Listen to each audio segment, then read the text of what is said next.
శ్రీ గురుభ్యో నమ. శ్రీ గణేశన్మ. శ్రీ మాత్రే నమ. నమస్కారం అండి అందరికీ. Welcome to my YouTube channel Shri Manju spiritual. మనం శ్రీ లలిత సహస్రనామ స్తోత్ర నామాలకు ప్రతిపదార్థాలు తెలుసుకుంటున్నాం కదా, శ్రీ మాత్రే నమ. కానీ అంతకంటే ముందుగా మీరు కనుక మన ఛానల్ని మొదటిసారి చూసి ఉంటే తప్పకుండా ఒక చిన్న లైక్ ఇవ్వండి, షేర్ చేయండి, నచ్చితే సబ్స్క్రైబ్ చేసుకోండి, కామెంట్ పెట్టండి. దయచేసి వీడియోని ఎక్కడ కూడా స్కిప్ చేయకుండా చివరి వరకు చూసే ప్రయత్నం మాత్రం చేయండి. శ్రీ మాత్రే నమ. ఇంకా వీడియోలోకి వెళ్ళిపోదాము.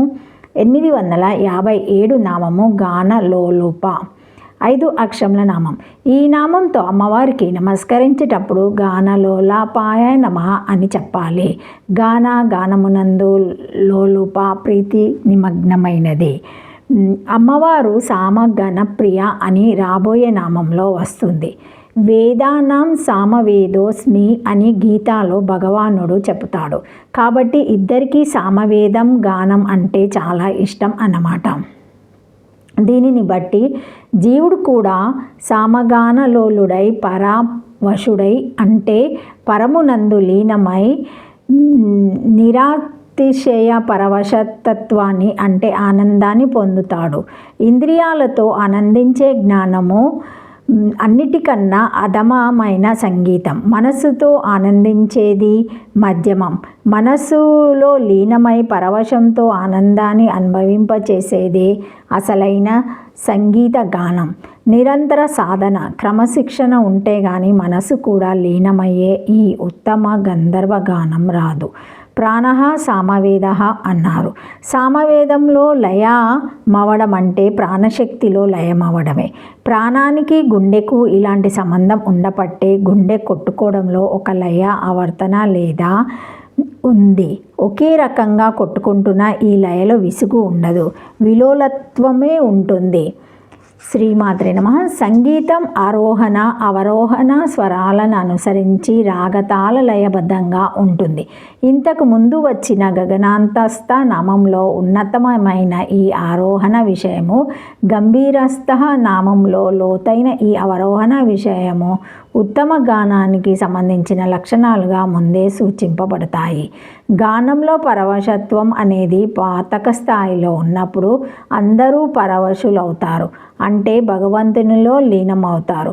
అంతటి శక్తి ఈ గానానికి ఉంటుంది కాబట్టి అమ్మవారు గానలోలుప, గానమునందు ప్రీతిగా నిమగ్నమైనది అని ఈ నామానికి అర్థము. శ్రీమాత్రే నమః. గానం తథా అనంతః సుషిరా గణః చతుష్టః సమత్యత్మకం వాదాదికం వహ శారీరకం గంధర్వం వహ సామవ తయాలోలప సంతృష్టున. శ్రీమాత్రే నమః. గానలోలాప గానమునందాసక్తి గలది, వీణాంధ్రవద్య చతుష్టయ మందాసక్తి గలది, వీణాదివాద్య సముదాయ మందాసక్తి గలది, గొంతెత్తి పాడిన పాటయందు శక్తి గలది, సామవేద గాన మందాసక్తి గలది, వీణలాదులయందు వాద్యము, మద్దెలమున్నగు వాద్యము, పిల్లన గ్రోవి మున్నగు వాద్యము, కంచు తాళములు మొదలగు వాద్యము, ఈ నాలుగింటితో కూడినది లేదా ఈ నాలుగింటి సముదాయాత్మకమైన గానము లేదా గాత్రము, పాడిన పాట లేదా సామవేద గానము వినియందు ఆసక్తి కలది. 5 అక్షరముల నామము. శ్రీమాత్రే నమః. శ్రీమాత్రే నమః. 858 నామము కల్పన రాహిత్య, 6 అక్షరముల నామం. ఈ నామంతో అమ్మవారికి నమస్కరించేటప్పుడు కల్పన రాహిత్య నమః అని చెప్పాలి. కల్పనలో రాహిత్య లేనిది, కల్పన రాహిత కల్పనలు లేనిది. కల్పింపబడేవి కల్పనలు, తమంత తాము వచ్చేవి సంకల్పములు. మనం సంకల్పిస్తే పనులు కావచ్చు, కాకపోవచ్చు. లోపల నుండి అమ్మవారు సంకల్పంగా వస్తే పని దిగ్విజయంగా అవుతుంది. Man ప్రోపాసెస్, God డిస్పోసెస్.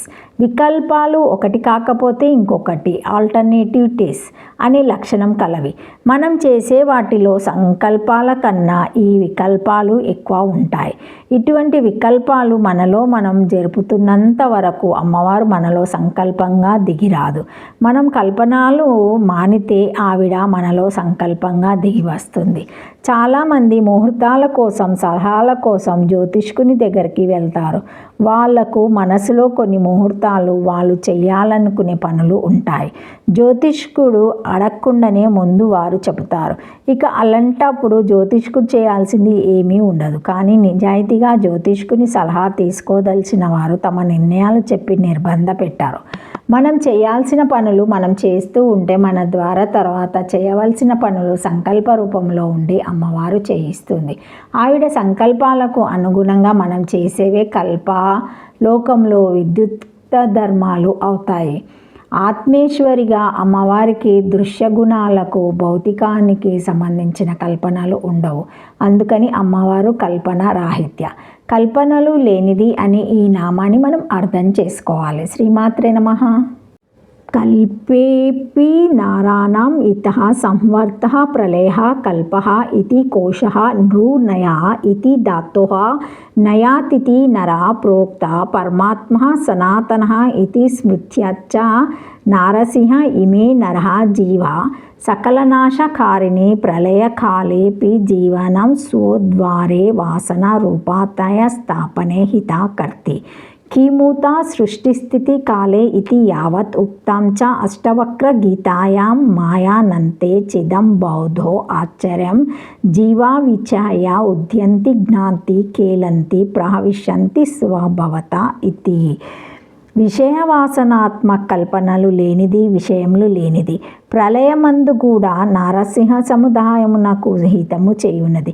ప్రపంచమందలి విషయతరంగములన్నీ వాసనాత్మకములుగా ఉండును.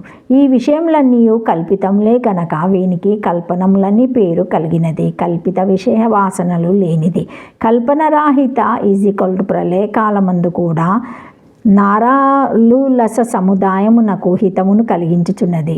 నరశబ్ద యుత్పత్తిని బట్టి స్మృతిని బట్టి నరశబ్దమునకు పరమాత్మ అని అర్థము. జీవులను అందరినీ తనలోనికి చేర్చుకొనువాడు.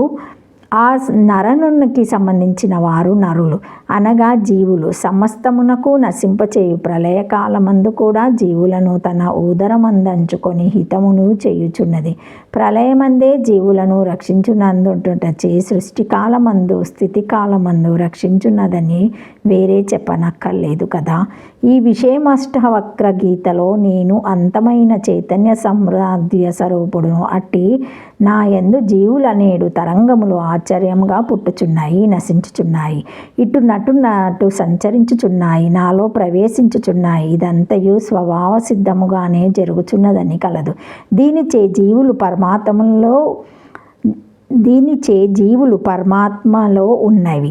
అక్కడ నుండి ఏ బహిర్గతములగుచున్నాయి. మరల ఆత్మయందే ప్రవేశించుచున్నను భావము దీనిచే ఆత్మజీవులకు ఆశ్రయమిచ్చి రక్షించినదని అర్థము తెలియను. 6 అక్షరముల నామము. శ్రీమాత్రే నమః. Thank you for watching my video. Please like, share, comment, subscribe to my channel. మరిన్ని వీడియోస్తో మళ్ళీ కలుస్తానండి. ఈ వీడియో కనుక మొదటిసారి ఎవరైనా చూసి ఉంటే తప్పకుండా ఒక చిన్న లైక్ ఇవ్వండి, షేర్ చేయండి, నచ్చితే సబ్స్క్రైబ్ చేసుకోండి, కామెంట్ పెట్టండి. శ్రీమాత్రే నమః.